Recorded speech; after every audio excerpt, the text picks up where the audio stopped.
Hi everybody, welcome back to sprueVerse, my scale model universe. It's great to have you back in the shop. And post Wonderfest, everybody's coming down off that incredible high. And if you're new to my channel, welcome. It's great to have you with me. Please like and subscribe. It means an awful lot to me. Lot to unpack from Wonderfest, but that's being done all over the channels from a lot of my new friends, older friends, and good friends. And so I'm not going to be doing anything on this video other than saying this is the launch of the sprueVerse challenge. I'm really excited about it. Now, for those of you who don't know what the sprueVerse challenge is, my friend Wayne Green over at World of Wayne, if you don't know him, go over and check out his channel. Please like and subscribe. He is awesome and there's a lot of great content over there. He and I have collaborated on some challenges over the last couple of years. Obviously, we've done everything from the great mothership from the film E.T. to a disastrous Jaws build and then a successful Orca build. And so we've been having an awful lot of fun, and we've decided now to up the ante for this brand new challenge, and we have begged and cajoled the great Lou Del Masso over at Aztec Dummy to join us. So we are going to, all three of us, be building the same kit in this new sprueVerse challenge. And the challenge is to build this. It is the 1/6 scale time machine from the motion picture The Time Machine, directed by George Pal, 1960, and of course starring Rod Taylor. Now, this kit is an all-resin kit available on eBay from Mike's Models. We are not building the Masterpiece Models version of this kit. So if you want to build along with us, it's the Mike's Models kit that we are building. Now I have a little bit to say about that, but before I do, there's a couple of things I want to share with you. The first is that it does take a little bit of time for Mike to get these kits out to you, so you're not probably going to be able to build in real time with us. However, don't worry, because as you build along, you will be able to compare and contrast what you're doing with what we're doing, and we're always happy to hear from you. If you have any questions, or you want some advice, or you need to be sent in a certain direction, if I can't help you, certainly Lou over at Aztec Dummy will be able to, and Wayne as well. For me, you can reach me, sprueverse@gmail.com, and you can follow me on Instagram, where I get into the weeds on all of my builds and other things related to my scale model universe. But so a couple of things to know about the kit that we are building. Again, as I said to you, it is from Mike's Models. It is a resin kit. However, we all three of us have the same kit, and we all three of us have the upgrade kit. Do not be confused. If you decide to build along and you want this kit, it does not come with some of the additional pieces I'm going to be showing you. That is called the lighting kit upgrade. You can certainly get that, but I wanted you to be absolutely clear that that does not come with the basic kit, okay? Let me dive in and show you some of the parts and talk about the challenge. The challenge itself is not just to build this kit, it is to light it. Not just light it, but also to get the saucer, the time rotor on the back, to rotate. And to do it with some kind of mechanical device that is going to be connected to our control surface. And I'll go through all of that with you in just a minute. Let me talk a little bit about this kit, because it's beautiful. So, as I said, it's an all-resin kit. Here is your base. This is the platform that the chair and the rotor and the control surface sits on. It's a solid resin piece. What I like about it is, as you can see, it has got these locator pins for all the basic elements. And I really appreciate that, because it's going to allow us to line everything up perfectly. And then, of course, on the back, you've got 4 locator pins for the feet. Now, because we are going to be adding lights to this and a motor. This is going to obviously sit on something other than just the legs it sits on. We're going to be putting it on some kind of a base. Now, all three of us have not collaborated on how those bases are going to work. That's part of the fun of the reveal of this, and the challenge is to see which of us does what to these kits. So to follow us all along, you'll need to be subscribed to World of Wayne, and you'll also need to be subscribed to Aztec Dummy, which is Lou Del Mesa. Most of you probably are, but if you're not, if you want to follow along on all three builds for this challenge, you'll need all three channels, okay? All right, so this is the base, as I said, and it's got some beautiful definition. It's a solid resin kit, and it is absolutely clean. I've got a few little imperfections here, as you can see, that I'm going to clean up. And I will do that before I give everything a bath in warm soapy water. We're going to do that to make sure there's no release agent left on this kit. You want to do that with all of your resin kits, really, and some plastic ones today. Although I find less and less that there's release agent on the newer kits that affects paint, but it will certainly on this. You won't be able to get the paint to bite to this surface. Now, something else I wanted to talk about too, which is we've also we're also looking at some parts that we're going to be creating on our own, and I'll show you those. Some we've made already, some are in the process of being manufactured. With the case of this this particular part, which is the saucer, for the rear saucer, it's pretty good, but mine came with a little bit of warpage, and as I turn it, you can see right here there's some warpage. Now, what I'm going to be doing to attempt to eliminate that is putting this in some relatively hot water for a few seconds to soften this up, and then I'm going to be realigning this, and I should have a pretty good result, and then let it cool, and of course it'll stay in that position.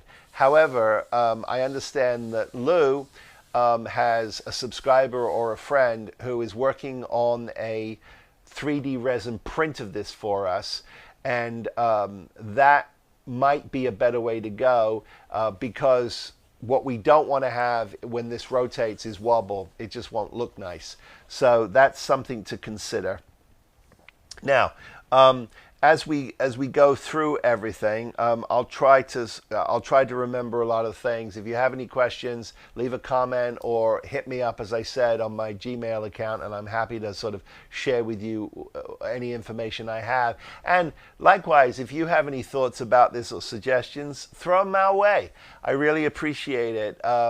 If you know anything about my channel, you'll know I'm a mediocre modeler. I am not up here, but I have definitely graduated from down there, but I'm learning. And every time I sit at this chair, I learn something, and that's one of the most exciting things about this hobby. And I hope you, in your own shop or wherever you build, feel the same way about every time you sit down and you want to build something. You just get better and better with more and more time and skill. So the next thing you have is this piece at the back here, and again you'll see the locator pins right here, and this plate sits on there like so, and it looks beautiful. And then the time rotor console, rear console, sits like this. And it has two cones that will be lit up. And you can see these were printed in clear resin. I'll show you this up close, actually. Here it is. It's quite a piece of chunkage. It was done in clear resin, so we're going to be lighting that. You'll see I'll stick a flashlight in it. You can see it lights up beautifully. So we're going to be doing that, and those elements there will sit into here-ish, like this. Here it is, here. And you can see the other side as well. So let me get my fat fingers out the way, and you can see, actually I'll put both sides on for you, and you really start to get a sense of what this looks like. It's beautiful. Okay? So those are the rear parts. Now, one of the things we're going to have to do is get power to this whole thing. How are we going to do that? Well, we're going to do it with the help of these pieces here. These are your side rails. And again, these come with the upgrade kit. They are not in the regular kit. And I say that because I don't want any of you guys to get caught or confused or feel like you've bought something and then got ripped off. Please, remember this is the upgrade kit, okay? But the upgrade kit, the reason why that is important is it has, as you can see here, it's got a positive and a negative wire already built in, or I should say molded in to this piece. Do you see? It's right here. Now the way this one is done is you've got a single wire on each rail, so positive and negative. Now the beauty of that is that that sits into these locator pins here. Of course, if I had it round the right way, it would be handy, wouldn't it? It sits into these locator pins here, and then the wire will come out of this piece at the top here. And this piece is beautifully cast. You can see here the floral on it is absolutely crisp. It's perfect. Wire comes out the back here, that is, and that is going to die into to this piece here. Let me get you on a camera where you can see what I'm showing you. This is the control module, and it's going to send power up to the control module like that. Okay? Now, I talked a little bit earlier about the electrics here. The great Wayne Green over at World of Wayne has created a Arduino board that's been coded for this for us. And so what that means is that we are going to be able to stick our Arduino board in here. It's plenty of room, and we're also going to be able to send power in here, and we're also going to be able to attach a potentiometer, which is going to drive the control crystal handle here, forward to go into forward in time, back to go backwards in time. But what that will do for us is it'll allow us to speed up and slow down the dish, and that potentiometer will live here. And everything obviously needs to be powered up by either a 9-volt battery or a transformer. I'm going to be going with a transformer, not a 9-volt battery, because I'm concerned about power fluctuation. We've got a motor we're going to try and put in here. We have got all kinds of different things, and I don't want to. I don't want there to be a fluctuation in power. I want a constant power source because I think it's going to be important. So I'm a little all over the map here. I apologize, but it all kind of connects to one. So while I'm in the front here, let me show you that there are some clear parts that will come with this. Here they are, and they allow you to put to create light, and you can see from this angle here, and I'll show you. So if we can get that a little closer for you. You can see that side is lit up, and it's got those lovely defined panel lines in the light. Here is the light in, or the clear, I should say, and you can see those very defined panel lines there, and so they go on both sides. And then the idea is that, and you'll see here. Let me slide this over to here for you, and you'll see then the idea is that your power comes in beautifully through that center hole like that. And that allows you to get power to your console.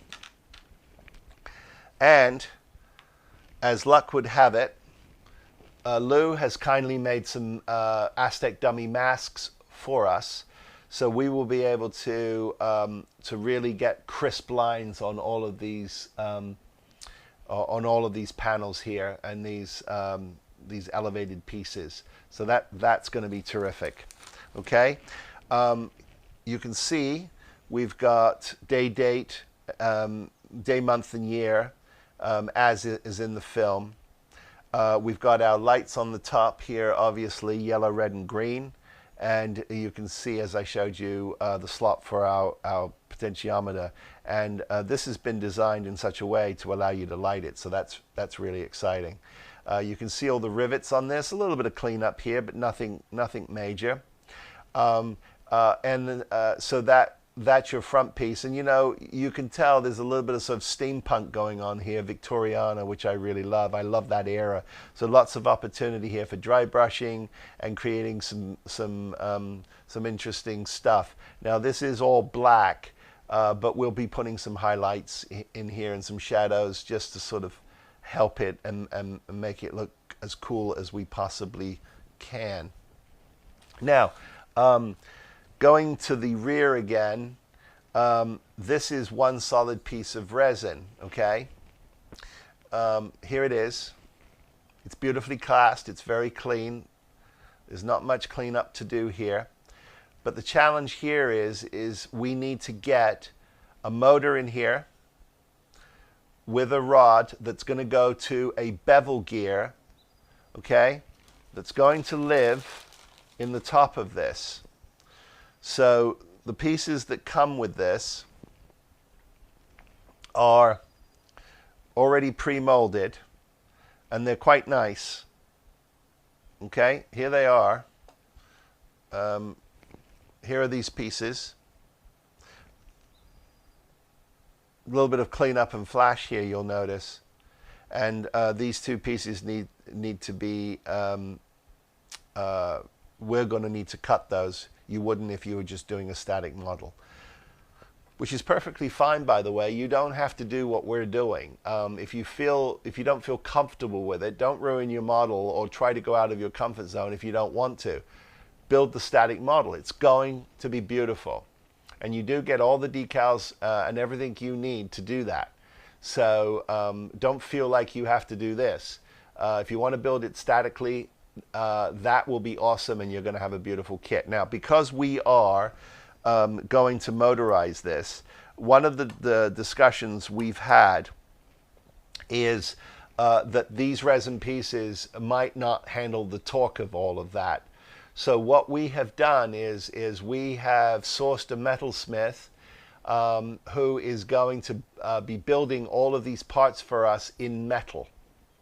And that is going to allow us to get our bevel gears into these pieces. The bevel gears will live in this ball here, right here. Now, obviously, our ball is going to be slightly larger so that the bevel gears can get in here. But the idea is that those bevel gears are going to come up through the time rotor and into this surface here, and that is going to allow us to attach this to our dome like this.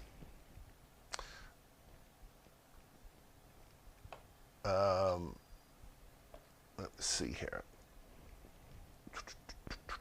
There we go. That's better. It's going to allow us to touch this like this and allow it to turn. Okay? So those are being made out of metal. We should have, Wayne, while he was here in California, we did take a drive up to Palmdale to the metalsmith shop. We did sit with him for an hour and go through some of the specs. Everything is pretty dangerously close, but he's going to make the ball just slightly larger for us so that he can actually install the bevel gears into it for us and close those up. So what we'll get back, hopefully, is an engineered piece that allows us to rotate our saucer. So I'm very, very excited about hopefully seeing that in the not too distant future. Now, I did mention that everything is resin. As you know, it's a resin kit. When you're working with resin, I don't have to tell you, you may already know this. Wear a respirator when you're sanding. Try to be outside. You don't want that dust in and on your stuff and around you. You don't want to breathe it. It's nasty. Not a lot to clean up on this kit, but if you can do it outside or somewhere where there's plenty of ventilation, vacuum cleaner and a respirator, that's what I'm asking you to do, just to look after your health, okay? So that takes us through those basic parts. There's a frame that's going to sit on top of it like this. Again, very crisp. All the floral decorations on this are super crisp. You can see those there. Just beautiful. Everything is crisp on this, which makes it super exciting. Now, that leads us to the chair. I do want to show you a little bit of the chair because that's what I'm going to be working on first, and we'll do a little bit of that in this first update. I'm going to go away, clean up the parts, and then come back, get some primer on this chair, and we'll take a look at that. But I wanted to show you a couple of things because I think it's absolutely brilliant. Primarily what I wanted to show you is the detail, because I couldn't be happier with it. I mean, first of all, you got to see these are the armrests, okay? Look at the detail on this. Absolutely extraordinary. Okay?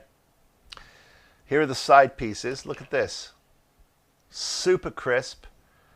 Gorgeous details.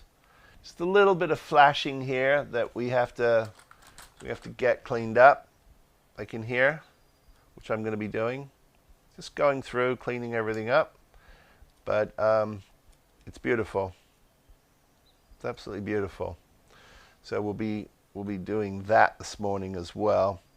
So those are the two sides, and here is the seat cushion and the rear cushion, and they go like this. Again, gorgeous details. Look at the details on the side here. Just nothing is, you know, nothing is as it is in some casts where you get the kit and you can see the mold is shifted in the, you know, it's an old mold, it's shifted, some parts are off skew, you got a lot of grinding and replacing. Nothing like that here. It's beautiful. Now, as crazy as we are, we've been talking about flocking this. I'd never heard of it until Lou has showed us his Elvira sofa that he flocked. And my God, you cannot tell that it isn't fabric. It looks absolutely brilliant. So we've ordered flocking kits, as you do, and we're going to attempt to flock these chairs to make them look like velvet. That should really add some detail to it. And one other part of this challenge, Mr. Del Meso and Mr. Green, I know you guys are going to be watching this, and part of that challenge is that I think we should, as in the film, I think we should try to make one of these armrests, well, certainly the one where he has to raise it to get in to the chair. I think we need to try and hinge these. Now, I know Lou's rolling his, he's rolling his eyes, but I don't care. That's part of the challenge. If you want to ignore me, so be it. But it is part of the challenge. So, obviously, when you look at it in totality, it's not a tremendously complicated kit to put together. But with the electrics inside of it and trying to make all of that work, that's where it starts to get complicated. And then, of course, the pedestal that it sits on, or the base that it sits on, so that we can get power underneath it. As I mentioned, I'm going to be using a transformer. I'm not going to be using a 9-volt battery. And I think that will help me tremendously, but I still need to figure out how to get all that into this kit. The other thing is a diorama. Now, we're all going to be using our own sort of creative minds to create our own moment in the film that we're depicting. A lot of people like to just have it as a display piece and not depict it as part of the film, and that's absolutely perfect. You can do that. But I think we'll put ours in some kind of a moment from the film. Now, I do know that Mike from Mike's Models on eBay has mentioned to me that he's working on a conservatory diorama for this piece. I don't know whether it's going to be available for the fall, but right now he does have a Morlock, and he does have the George figure in scale if you want those. So they are available as well. So you can just go hog wild with this thing, as you can see. Okay, so lots to unpack. Step one for me is I'm going to clean up all of my parts. You don't need to see me doing that. It's going to be some sanding, some cleaning up, and just making sure everything is perfect. And then I'm going to be putting everything in a warm bath. And getting any residual resin mold release agent off of this that I can, because more than likely there is some on here, and paint doesn't like it. So let me get all that together, get a coat of primer on my chair, take a hard look at that close up. So we'll be doing that. We'll be doing that next. So I'm powering along here, and there's an awful lot to unpack. So I apologize if I'm a little all over the map, but I sort of wanted to take a minute here to sort of go through what I'm planning and give you a sense of my strategy and what's coming next. I didn't want to skip this step because I think it's really important for any of you who are following along, and also to memorialize the thought process and you know, just how much fun it really is to sort of work on this. Now, let me show you. Here is my chair, and it has all been primed, and I'm using what's called brown oxide primer, and this is from Vallejo. Okay, so I have put a coat of that on every part of the chair, and so that's the base of the chair. Now there are four legs that will be painted in a blonde. I'm going to go with a blonde wood that's going to have some lovely kind of aging and streaking on it. But I wanted this base because I'm thinking that it's going to give me a richer color when I start to lay down my paint. So I'm going much more for oak, I think. So when I say blonder, I don't want to confuse you, but it's sort of a lighter oak, possibly even a maple color. And then we'll use some dry brushing on all of this lovely filigree work and some washes as well, because I want to spend quite a bit of time making this chair, which was once a barber chair, look as beautiful as it can. Curiously, here's the rear of the chair, and all the nice filigree work which you think would be in the front is actually in the back. The front just simply gets this base like this. Do you see? That's what the front looks like. Now, I'm going to put that aside for a second, and then we're going to show you. I've got these swans. Here they are, these swans, and they're going to be all brass, and they attach to the front of the chair. This is quite a dramatic chair, actually. And then I'm going to sit it down on on its front here, like so, because, let me get you overhead, because that is the time to put your cushion in. So there's the cushion. Here's the rear of the chair. And again, lots of filigree work. So that is just going to be beautiful. And it's pristine. That's what I love about this kit. You know, the mold is perfect. So you're not trying to salvage anything. I really appreciate that. And so that drops into the back here, like such, like that. And then I'm just going to use this to sort of hold it down for a second here so you can see. Now, once you've got that in, you need to attack your armrests. There are 2 armrests, and they're going to go on the sides like this. And they look quite dramatic, I must say. So they go like that. And now all of a sudden, you start to see this chair coming alive, right? It's really quite something. Now, the only other thing you've got left is, now curiously, in the machine, for the time machine, they've created this footrest here that they've sort of bolted down with this brass plate. I don't think I'm going to be flocking that. I'm not sure. I think I'm just going to flock the chair. But what I love about this is great fun. When MGM bought this barber chair for the prop, a prop that, by the way, cost them $1,200 to build during the day. Can you imagine this? The whole prop. So what it had was, it had this footrest, right?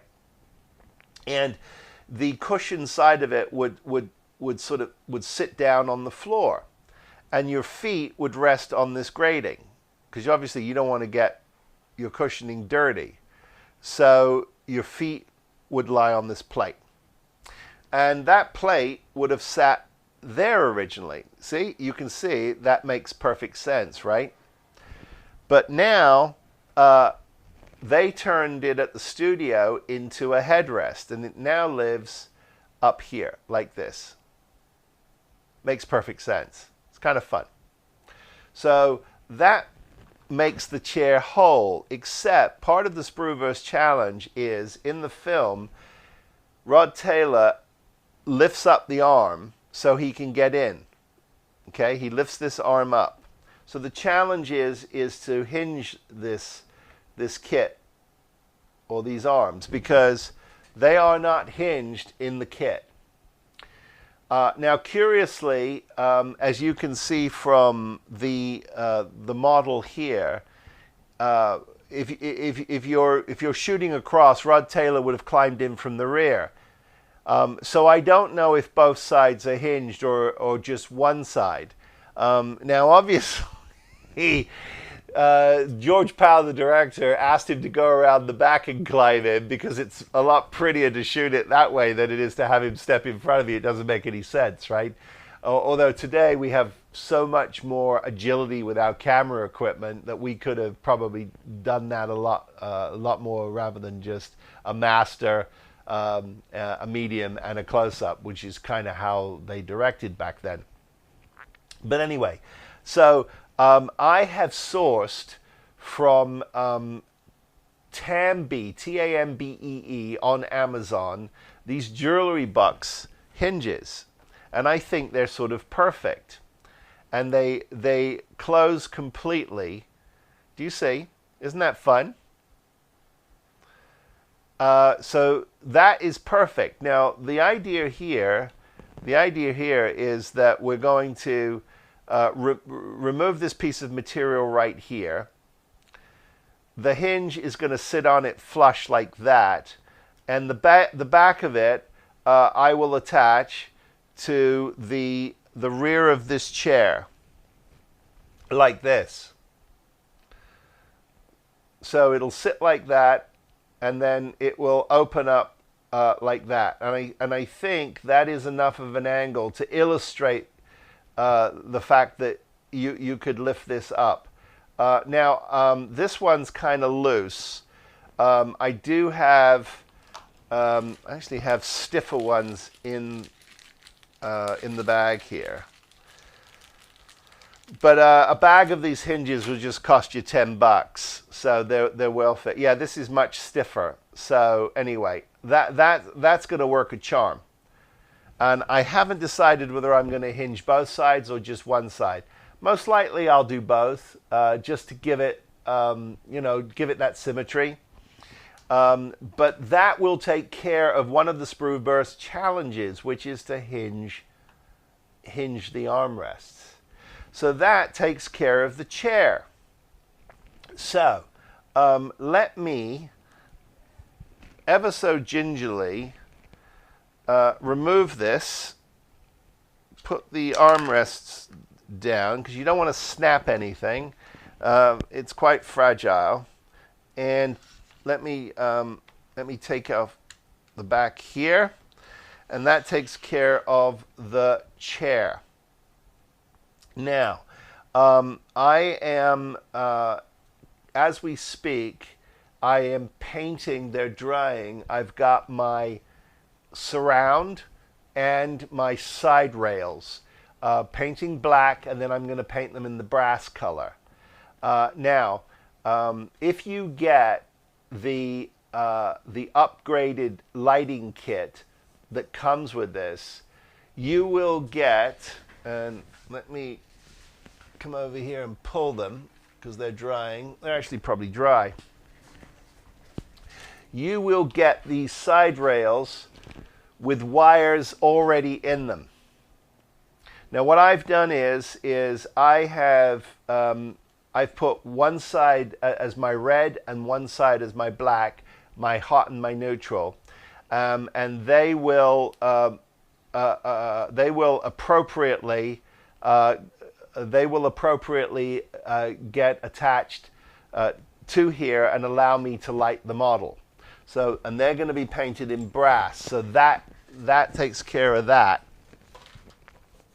And the great thing about that is that whatever happens with this base, we're obviously gonna power it up. I'm going to power mine up with a transformer, not with a 9-volt battery. But whatever happens, it's all going to happen in the base. Now, what I have done is I have started to work on the rear motor. I've been playing with some ideas anyway, and so the idea is that the motor that we've sort of think we're going to use is this one, which is it's a 12-volt motor that you can easily get online, and it has a number on it, 232022 at the top, 190906 at the bottom. But it's just it's quite a decent size motor, but it does fit into our base, as you can see here.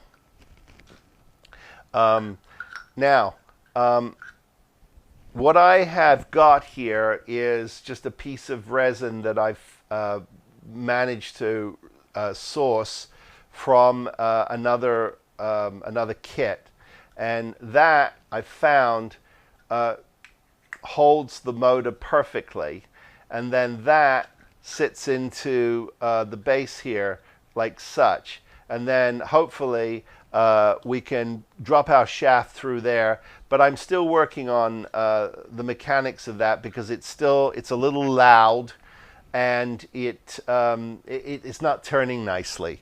So I'm working on that. So that is the rear, and there's more to come on that in the next update. What I'll do is I'll go into what I've learned from Wayne's video. He's going to demonstrate how the electrics work. So I appreciate that, because that's how we're going to learn how to put the electrics together, but we certainly know how to get power to it. Now, if you are going to flock your chair, the inspiration for this came from Lou over at Aztec Dummy. While we were at his amazing man cave slash home, we spied an Elvira sitting on a couch. He had flocked the couch, and he's done that on a previous build. But that was the inspiration to go flock. Now, there's a company called Rockler, and they are a woodworking company. They're online, and they also have stores. I don't know if there's one in your area, but we have them. And so we were able to, now Wayne was able to pick one up at the store when I took him over to the store in Torrance while he was here, but I got mine online. And what you get is, you get this contraption, which is a tube that is actually a pump. The instructions on how to flock or how to use it are actually in the tube. You would fill this up with your flocking, and you're gonna flock your piece. Now, I know there's some of you out there, the back of the room, who want to make some flock it jokes. Go right ahead. We've been working on flock it jokes for quite a few weeks, so we're way ahead of you, but you're welcome to join in. Now, the color I'm using is Cardinal. You can get it in wine, which is a lot redder than this, but for my taste and my eye, I prefer to go with the Cardinal. I think it's a much nicer red. And so you get this bag of flocking, and you also get this paint slash adhesive, undercoat adhesive. And it is for the Cardinal. See, it says it's for the Cardinal on the back. And the idea is that you prime your pieces, because they're porous, and you want to make sure that you create a non-porous surface, and a urethane paint is perfect for that. And then you liberally coat on your flocking adhesive, and in a very controlled environment, perhaps in some kind of a box that you've put outside somewhere, because I wouldn't recommend breathing this, guys. Definitely some eye protection and some face protection, because this is very fine, and you could breathe it. You don't want to breathe it.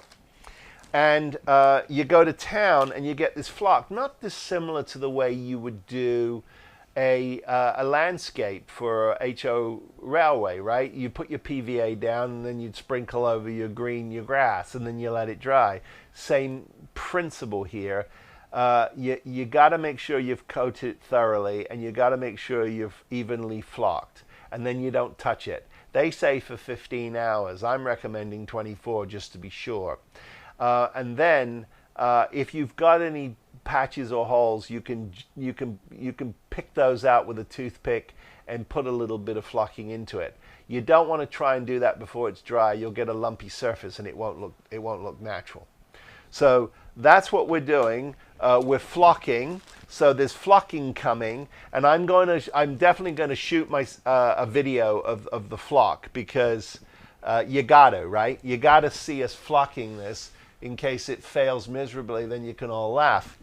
So that's the flocking. Lots of paint details to go. We've got some metal parts that are being made for us for this section here, guys. This is the piece that goes into the dish, and this is the piece that dies into the model. Now, what we've done is we've asked a metalsmith to make these for us in metal.